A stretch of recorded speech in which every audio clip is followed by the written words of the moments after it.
코로나가 보이지 않기 때문에 무서운 적입니다. 보이지 않는 세계가 얼마나 강력하고 또 얼마나 실제적이고 또 얼마나 무서운 세계인가를 우리가 절감하고 있습니다. 보이는 것을 전부라고 생각하는 사람들과 보이지 않는 영적인 세계를 확실하게 믿음으로 바라보는 사람들과의 삶은 완전히 다른 것 같습니다. 오늘은 교회력에 의하면 종려주일입니다. 예수님께서 십자가를 짊어지기 한 주간 전에 어린 나귀 새끼를 타시고 예루살렘 성을 입성하실 때 많은 관중들이 예수님의 뒤를 따르면서 종려나무 가지를 흔들었습니다. 이 종려주일은 그 종려나무 가지를 들고 환호하던 이스라엘 백성들을 거기서부터 이 종려주일이 시작이 됐습니다. 내일부터는 고난주간이 시작이 되고요. 다가오는 주일은 이제 부활주일입니다. 오늘 본문의 말씀은 예수님께서 이 십자가의 죽음을 바로 앞에 둔 시점에서 제자들의 발을 씻겨준 그 유명한 세족식의 사건이 본문의 중심 사건으로 기록이 되고 있습니다. 공간복음서에는 이 사건이 기록되어 있지는 않지만 요한복음에는 상세하게 이 사건이 기록이 되고 있습니다. 이제 조금 후에는 베드로가 우리 주님을 배신할 것이고 또 여러 제자들이 예수님 곁을 다 떠날 것입니다. 그리고 가룟 유다가 예수님을 은30에 팔아 넘길 것입니다. 이 모든 사실을 알고 계신 주님께서 제자들 한 사람 한 사람 발을 씻기시기 직전에 이 말씀을 하십니다. 오늘 요한복음 13장 1절의 말씀입니다. 세상에 있는 자기 사람들을 사랑하시되 끝까지 사랑하시니라. 이 말씀은 굉장히 중요한 말씀입니다. 왜 이 말씀이 이 세조식 직전에 등장하느냐 하면은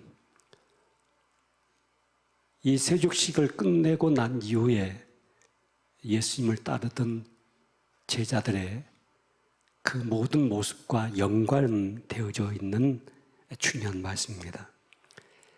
하나님은 우리에게 어느 만큼 관심과 사랑을 베푸시다가 안 되면 그만두는 분이 아니십니다.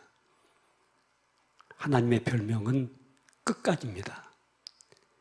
빌립보서 1장 6절에 보시면 너희 속에 착한 일을 행하신 이가 그리스도 예수의 날까지 이루실 것을 우리가 확신한다고 사도 바울은 단언하고 있습니다.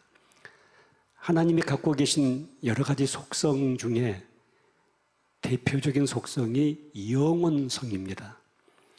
영원하신 하나님이 영원하신 사랑과 간섭으로 우리를 인도해 가신다고 하는 것입니다. 하나님의 고집은 영원입니다. 꺾을 자가 없습니다. 그 영원성을 오늘 본문에서는 우리 주님께서 끝까지라는 단어로 끝까지 말씀을 하고 계십니다. 마태복음 28장 18절에서 20절까지 그리스도의 지상 명령이 기록되고 있는데 내가 세상 끝날까지 너희와 항상 함께 있겠다. 세상 끝날까지 우리가 어느 날 하나의 낙엽처럼 땅에 묻히는 그 직전까지 우리 모두가 주님 앞에 서는 그날까지 항상 함께 하겠다고 주님은 우리에게 약속하고 계십니다. 사실 진정한 사랑은, 진짜 사랑은 유통기한이 없습니다.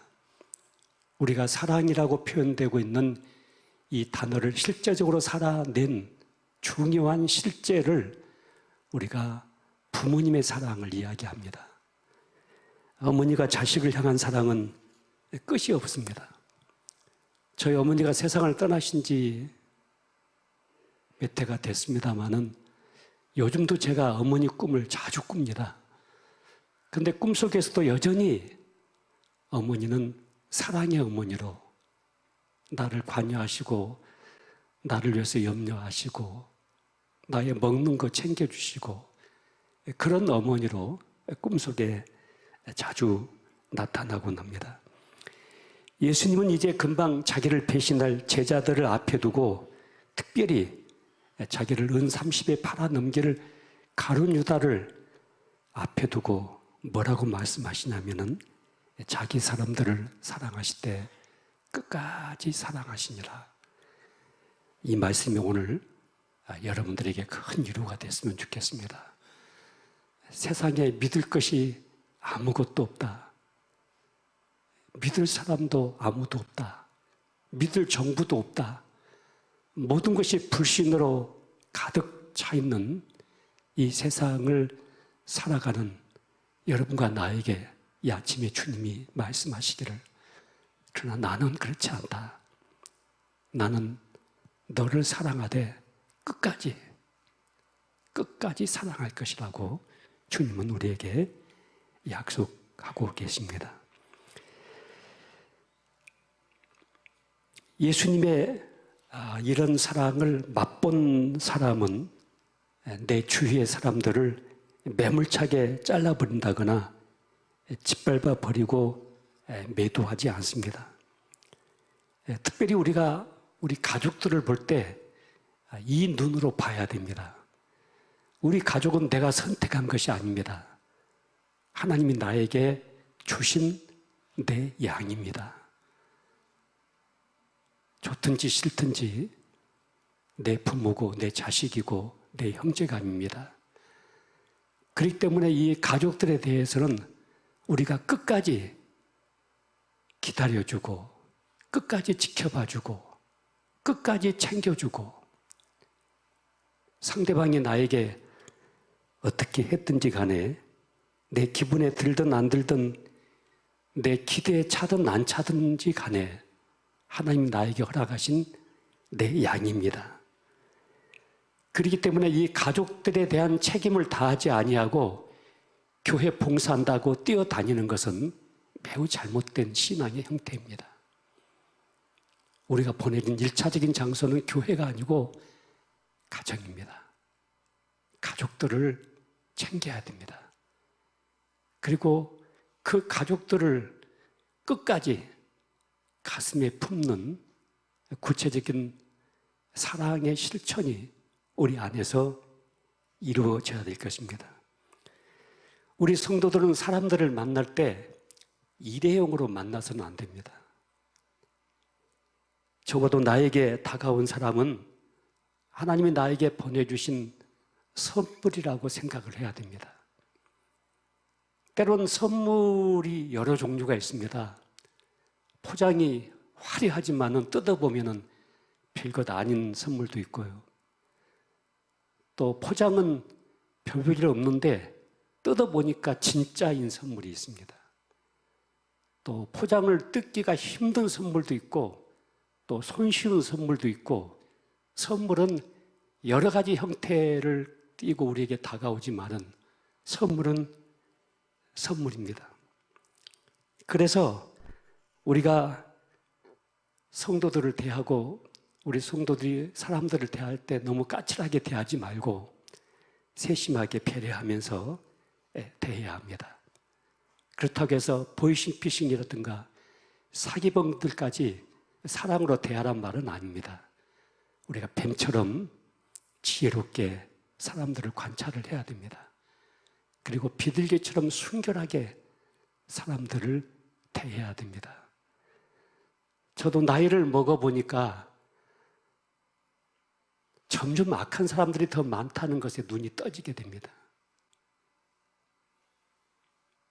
이렇게 악한 사람들이 많이 있을까? 젊었을 때는 더 몰랐던 것 같습니다.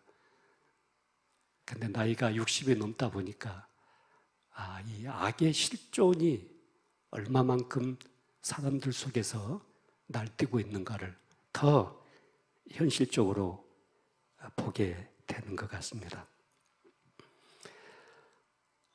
저희 집에 우리 김준종 장로님은 저희 장인 어르신이 키우시던 개 한 마리가 있습니다. 백구라는 개인데 외모는 진돗개처럼 생겼습니다. 그러나 제가 보니까 짝퉁입니다. 작종인 것 같아요. 근데 지금은 이제 제가 맡아서 저와 제 아내가 그 백구란 개를 이제 키우고 있는데, 얼마 전에 해가 저물어가는 시간인데 우리가 보는 앞에서 백구가 전부 저희 집에 울타리를 다 이렇게 막아놨거든요. 근데 울타리 밑을 파서 뚫고 얘가 집을 나가버린 거예요.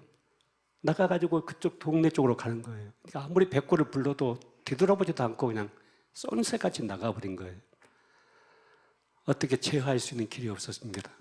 저희 아내는 걱정해요. 여보, 어떻게 하면 좋지? 저게를 어떻게 하면 좋지? 근데 아무리 기다려봐도 아무 소식이 없어요. 근데 깜깜해진 저녁 시간은 가까워지는데 반대편의 산 저쪽에서 개가 짖는 소리가 성필 있게 들려오게 되었습니다. 우리 아내가 여보, 저 개 짖는 소리가 저쪽에서 들려오네. 그쪽은 동네도 없는 산 너머 산이 있는 그쪽인데 거기서 이제 개 짖는 소리가 들려오는 거예요. 그래서 제가 그 개 짖는 소리를 따라서 이제 길을 가기 시작했습니다. 큰 길을 건너고 산을 하나 넘고 또 하나 산을 넘어서 아무튼 멀리서 개가 짖기 때문에 그 개 소리를 따라서 풀숲을 헤치고 막 엉겅퀴를 헤치면서 그 산속을 들어갔습니다. 점점 깜깜해지는데 저도 좀 겁이 났습니다만은 그냥 개 소리가 계속 들리기 때문에 가서 보니까 저희 백구가 올가미 덫에 걸려가지고 딱 거기에 걸려 있는 거예요. 근데 움직일수록 그 올가미가 계속 조여오는 덫을 누군가가 거기다 놔가지고 어느새 개가 거기까지 가가지고 그 덫에 걸려가지고 얘가 몸부림치고 있는 거예요. 그래서 간신히 그 올가미 덫을 풀어내고 개를 구출을 해가지고 이제 집으로 데리고 오면서 생각해 봤습니다. 이것이 주님이 나를 향하는 사랑이 아닌가. 이 백구가 이렇게 내가 백구를 사랑해주고 관심을 갖고 끝까지 쫓아가서 그 올가미에서 풀어내고 다시 편하고 행복하게 살 수 있는 집으로 데리고 오고 또 밥도 주고 물도 주고 챙겨주고 이런 것을 얘가 알고 있을까? 우리 아내에게 제가 물어봤어요. 이놈이 이거 알고 있을까 했더니 전혀 모를 거야. 전혀 모르지만은 우리는 얘를 사랑하기 때문에 얘를 책임져야 되기 때문에 끝까지 책임져야 되기 때문에 얘를 따라가고 얘 목소리를 쫓아가고 그래서 올가미에서 또 구원해 오고 또 집에서 얘를 또 관리해주고 이것이 주님이 우리를 향한 사랑이 아닌가. 저 아내와 제가 그날 그 사건을 통해서 굉장히 큰 은혜를 받았습니다. 하나님이 그러신 것 같습니다. 우리는 하나님 품을 떠날 때도 있고 교회를 떠날 때도 있고 울타리를 벗어나서 내 마음껏 자유방종하게 살아보고 싶은 마음이 있지만은 가서 보면은 올가미에 걸려서 죽게 되고 거기가 멸망과 사망과 죄악의 길이었습니다. 그런데 주님은 우리를 포기하지 아니하고 끝까지 산을 넘고 들을 건너서 우리를 찾아오시고 기어이 찾아서 우리를 그 구덩이에서 끌어내시고 올가미에서 풀어내시고 다시 주님의 집으로 우리를 인도하시며 우리에게 실만한 물가와 푸른 초장을 제공해 주시는 그 주님, 끝까지 우리를 포기하지 아니하시는 그 주님이 바로 우리의 주님이 아닌가 하는 생각을 깊이 가져본 시간이 있었습니다. 예수님은 자기 사람들을 사랑하실 때 끝까지 사랑하신다고 말씀하십니다. 여러분, 이 말씀을 특별히 나에게 적용을 좀 해봐야 됩니다. 내가 나를 대할 때 언제까지 기다려줄 것인가? 언제까지 나를 사랑해 줄 것인가? 언제까지 나를 용서해 줄 것인가? 언제까지 나를 참아줄 것인가? 내가 나를 볼 때 속상하고 화가 나고 팽개쳐 버리고 싶고 또 잘라내고 싶지만은 끝까지 주님이 나를 끝까지 사랑하시는 것처럼 나도 나를 끝까지 기다려주고 끝까지 용서해주고 끝까지 참아주고 끝까지 사랑해주는 이 사랑이 오늘 우리에게 있어야 됩니다. 그래야만이 예수님이 우리를 끝까지 사랑하신다는 그 사랑을 경험해 본 사람, 그 사랑을 맛본 사람이 될 수가 있는 것입니다. 나도 완벽한 삶을 살고 싶은 마음이 있죠. 완전해지고 싶죠. 정말 거룩한 삶을 살고 싶을 때가 많이 있습니다.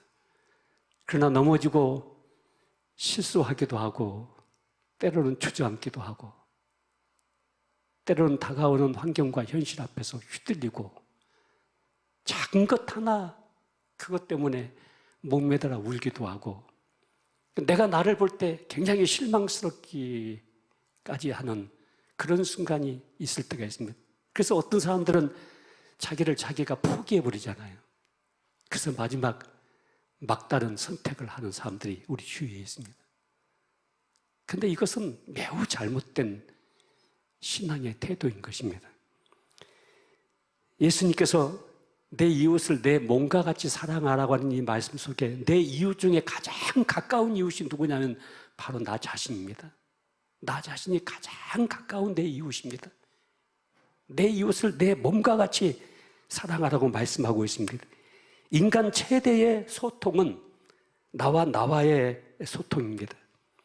나를 버리는 것은 나를 창조하시고 나를 끝까지 사랑하시는 하나님을 버리는 것입니다. 나를 잘라내는 것은 하나님을 잘라버리는 것입니다. 내가 나를 거부하고 나를 자학하고 나를 용서하지 않고 이 모든 것은 다시 예수님을 십자가에 못 박아 죽이는 것입니다. 내가 나를 함부로 대하는 것은 예수님에게 너무나 경솔한 우리의 모습을 보여주는 것입니다.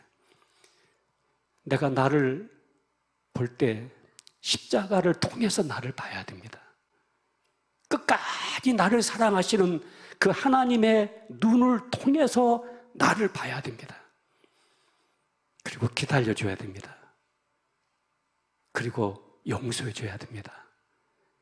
그리고 나를 끝까지 사랑하시면서 격려하시고 나에게 목자가 되시고 아버지가 되시는 그 주님의 사랑의 눈으로 나를 바라볼 때 끝까지 나를 사랑하시는 그 주님이 나의 주님이 될 수가 있는 것입니다.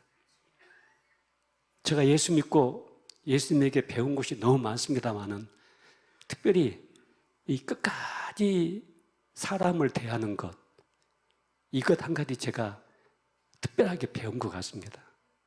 한 번 관계를 맺으면 몇 번 보다가 등 돌리는 관계가 아니라 끝까지 10년, 20년, 수십 년이 지나도 변하지 않는 관계를 갖고 싶은 그런 마음들이 예수님에게서 많이 배운 것 같습니다. 그러다 보니까 어느 날 보니까 저와 그 같이 우리 내적지원센터에서 근무하고 있는 우리 직원들이 보니까 수십 년씩 저하고 같이 있었어요. 보니까 뭐 저에게 약점이 없었겠습니까? 아니면 그분들에게 약점이 없었겠습니까? 다 약점이 있었겠죠. 있었음에도 불구하고 수십 년 동안 나와 함께 이렇게 거할 수 있었던 이 모든 것은 바로 주님에게서 배웠던 중요한 삶의 자세가 아니었던가 하는 생각을 가져보게 됩니다. 오늘 본문에서 다루고 있는 중요한 사건이 바로 이 제자들의 발을 씻겨주는 세족식 사건입니다. 예수님께서 저녁 식사 후에 겉옷을 벗어놓으시고 수건을 동이시고 이제 제자들의 발을 씻기십니다. 이 저녁 식사 사건을 우리가 최후의 만찬이라고 하는 그런 그림으로 많이 본 익숙한 사건입니다. 최후의 만찬을 드시고 이제 우리 주님은 제자들 한 사람 한 사람의 발을 씻기 시작하십니다. 당시 유대인들의 풍습 중에 손님이 오면은, 그때 당시는 뭐 자동차가 있었던 것도 아니고요, 또 좋은 신발이 있었던 것이 아니고 이런 슬리퍼 같은 이런 신발들을 많이 신고 다니다 보니까, 또 걸어서 이동을 하다 보니까 발 사이사이에 이 먼지들이 많이 낀다고요, 여행을 하다 보면은. 그래서 누군가가 손님이 오면은 그 집에서 가장 밑에 있는 하인들이 물을 떠가지고 가서 그 손님의 발을 씻겨주는 것이 그 손님을 애우하는, 대접하는 가장 큰 예법이었어요. 그래서 이 언제든지 사람의 발을 씻기는 것은 그 집에서 가장 낮아진 종들만이 했던 일이었습니다. 우리 주님이 제자들의 발을 씻어주시는 이 종으로 낮아지신 것은 진정한 섬김의 본을 예수님은 제자들에게 보여준과 동시에 오가는 모든 세대 속에서 예수님을 따르는 제자들에게 이 모습을 실천적으로 보여주시면서 나를 따르라고 주님은 말씀하고 계신 것입니다. 마태복음 20장 28절에서 인자가 온 것은 섬김을 받으려 함이 아니라 도리어 섬기려 하고 자기 목숨을 많은 사람의 대속물로 주려 함이니라. 사실 이 성경 구절 한 구절이 기독교 전체를 함축하고 있어요. 성경 전체를 한 구절로 딱 모아서 뽑아낸다면 바로 이 마태복음 20장 28절 말씀을 뽑아낼 수가 있는 말씀입니다. 이 섬김이라고 하는 것은 최대의 리더십을 이야기하고 있습니다. 민주주의는 성경에서 나온 것입니다. 특별히 민주주의의 상징이라고 하는 투표를 통해서 대통령을 선출하는 것, 그 대통령은 국민의 머슴으로, 종으로 선출한 것입니다. 그렇기 때문에 이 대통령은 끝까지 국민을 섬기는 자세를 가지고 있어야 그가 진정한 지도력을 가지게 되는 것입니다. 국민들 앞에 무릎을 꿇고 국민들을 발을 씻겨주는 이 종이라는 의식이 이 민주주의 국가에서 최고의 리더십이 돼야 됩니다. 그런데 이 섬김의 리더십은 교회 안에서만이 아니라 직장에서, 가정에서, 우리의 삶의 모든 현장 속에서 최고의 리더십으로 그렇게 사람들에게 인정을 받고 있습니다. 제가 목회를 해보니까 어느 날 진지하게 제가 한번 물어본 적이 있었습니다. 목회가 뭔가? 목회가 설교인가? 설교를 하는 것이 목회인가? 아니면 기도를 하는 것이 목회인가? 아니면 신방하는 것이 목회인가? 아니었습니다. 목회라고 하는 것은 섬기는 것이었습니다. 설교로 성도들을 섬기죠. 기도로 성도들을 섬기죠. 신방으로 성도들을 섬기죠. 섬긴다고 하는 건 누군가를 잘되게 하는 거잖아요. 내가 섬김을 통해서 누군가를 기쁘게 하는 거잖아요. 그래서 교회는 그 교회의 담임 목사님을 통해서 반드시 성도들이 잘 돼야 됩니다. 교회가 잘 돼야 됩니다. 교회가 부흥해야 됩니다. 그래야만이 진정한 섬김의 목회 현장이 형성이 되는 것입니다. 요즘 한국 교회가 정치 집단화가 돼버린 일부 교회들 때문에 한국 교회가 그 이미지가 땅바닥으로 추락이 되고 말았습니다. 어디 가서 목사라는 명함 자체를 내밀기가 부끄러울 정도로 이 목사라는 타이틀이 불명예스러운 타이틀이 될 만큼 그렇게 기독교가 추락을 하고 말았습니다. 이 교회가 정치 집단화가 되는 것은 이것은 매우 잘못된 것입니다. 또 교회가 사업장이 되는 경우들도 있습니다. 그래서 교회가 계속 사업을 펼칩니다. 계속 행사를 막 치러냅니다.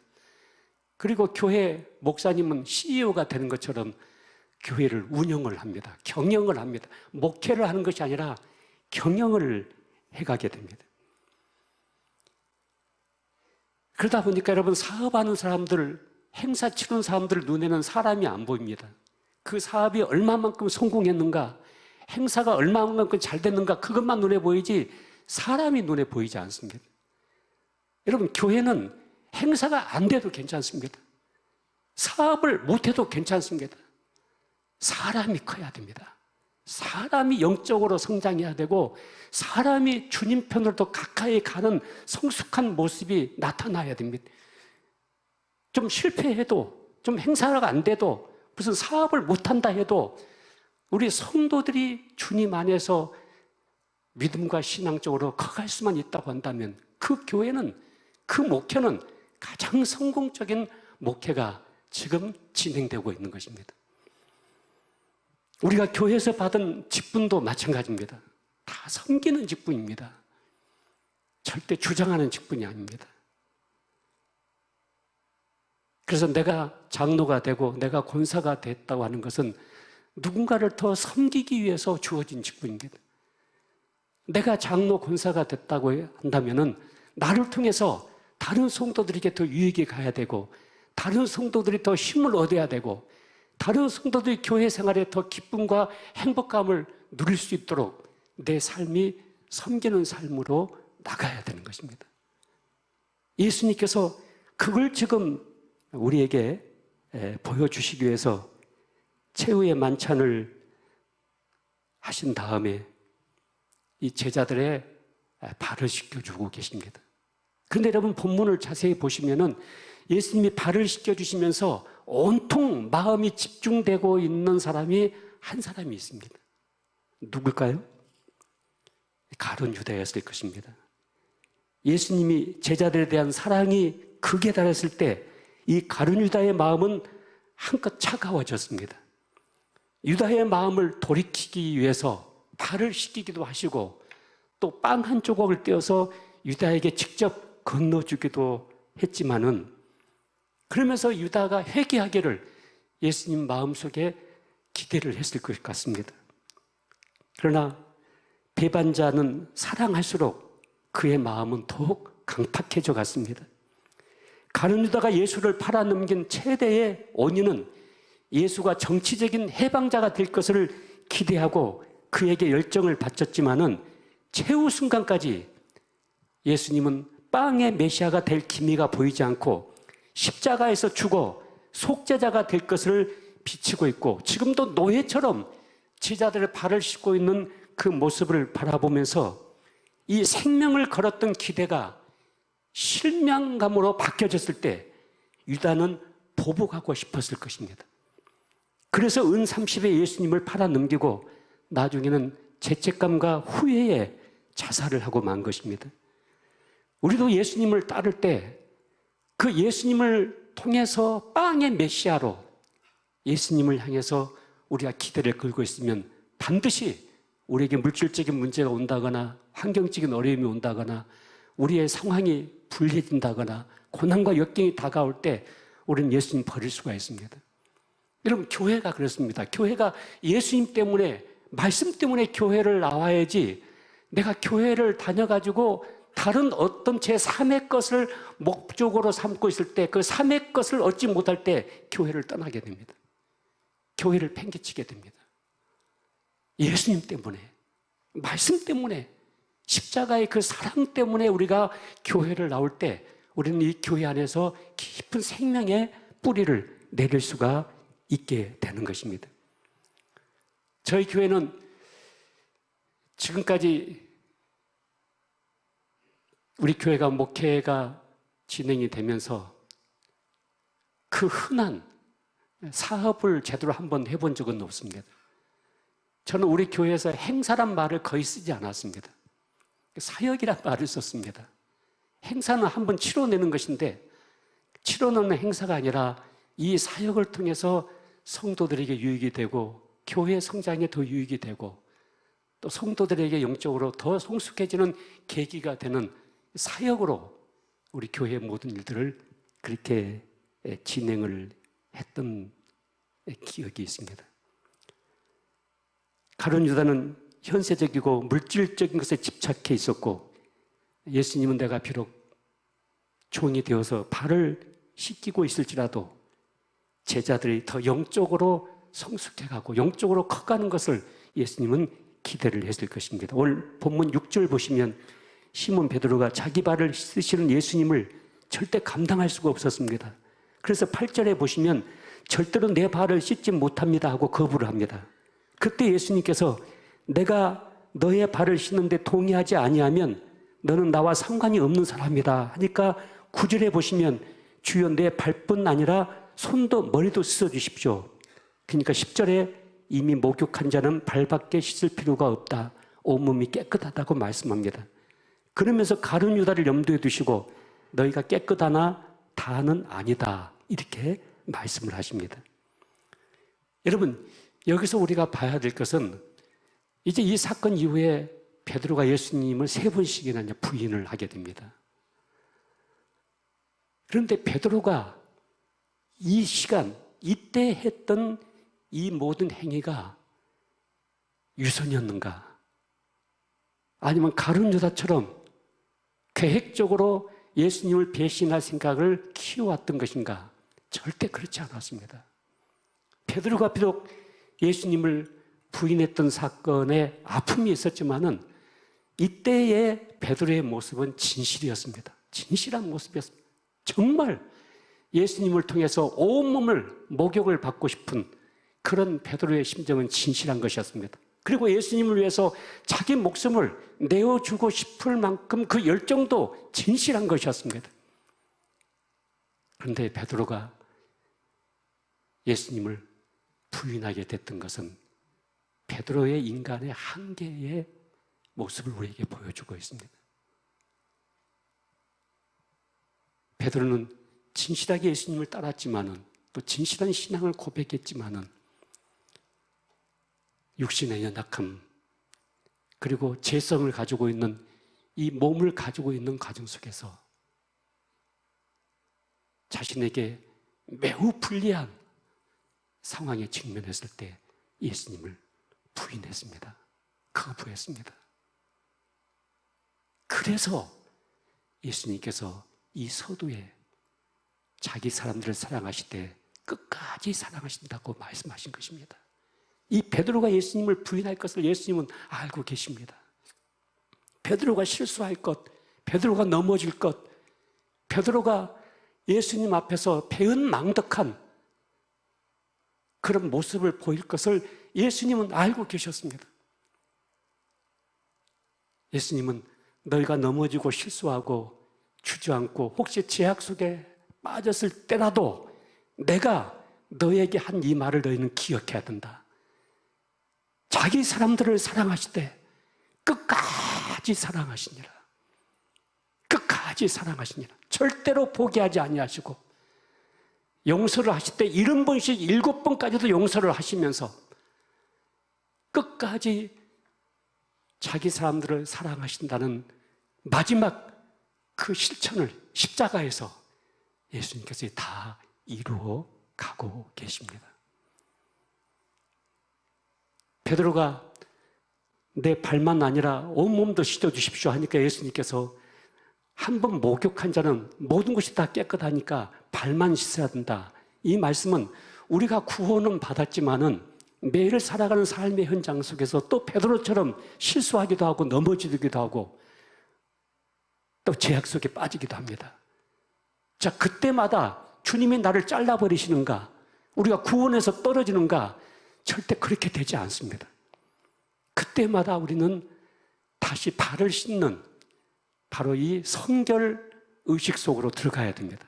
이것을 저는 우리 교회에서 영혼의 호흡 운동이라고 제가 여러분들에게 말씀을 드린 적이 있었습니다. 죄를 자백하고 하나님의 사랑과 용서를 들이마시는 이 영혼의 호흡 운동을 우리가 순간순간 해야만이 우리가 주님 안에서 온전한 믿음의 삶을 살아갈 수 있다는 사실들을 말씀을 드렸습니다.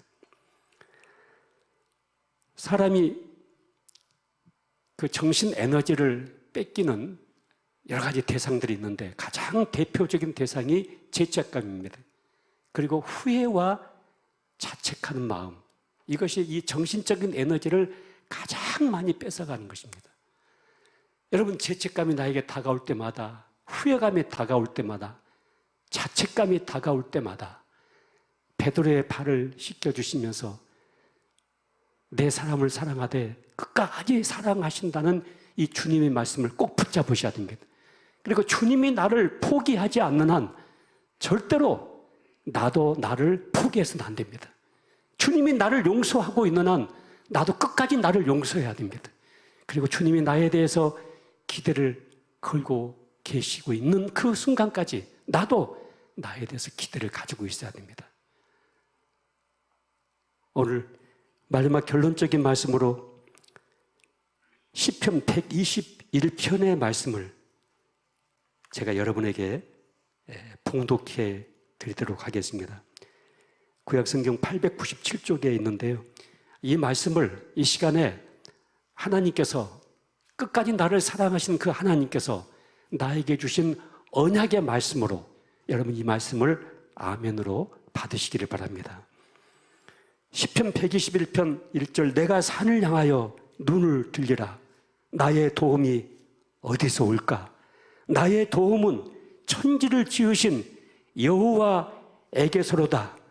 여호와께서 너를 실족하지 아니하게 하시며 너를 지키시는 이가 졸지 아니하시리로다. 이스라엘을 지키신 이는 졸지도 아니하시고 주무시지도 아니하시리로다.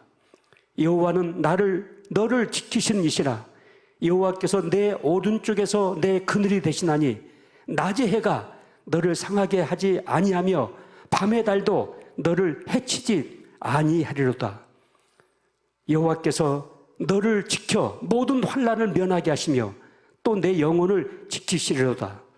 여호와께서 너의 출입을 지금부터 영원까지, 끝까지, 영원까지, 우리가 주님 앞에 가는 그날까지, 이 땅에서 우리의 심장에 고통이 멈추는 그 순간까지, 영원까지 여호와께서 너의 출입을 지금부터 영원까지 지키시리로다. 아멘, 아멘. 여러분 이 말씀 꼭 붙잡으시고, 힘들고 어려운 현실과 상황이지만은 여러분이 꿋꿋하게 주님의 사랑 안에 거하여 주시고 다음 주간의 고난 주간을 통해서 부활의 주님을 다시 여러분들이 내 생애 속에, 우리 가정 속에, 또 우리 직장 속에, 사업장 속에, 우리 조국 속에 이 부활의 주님을 맞이하시는 축복된 삶을 살아주시기를 주의 이름으로 축원합니다. 기도하십시다.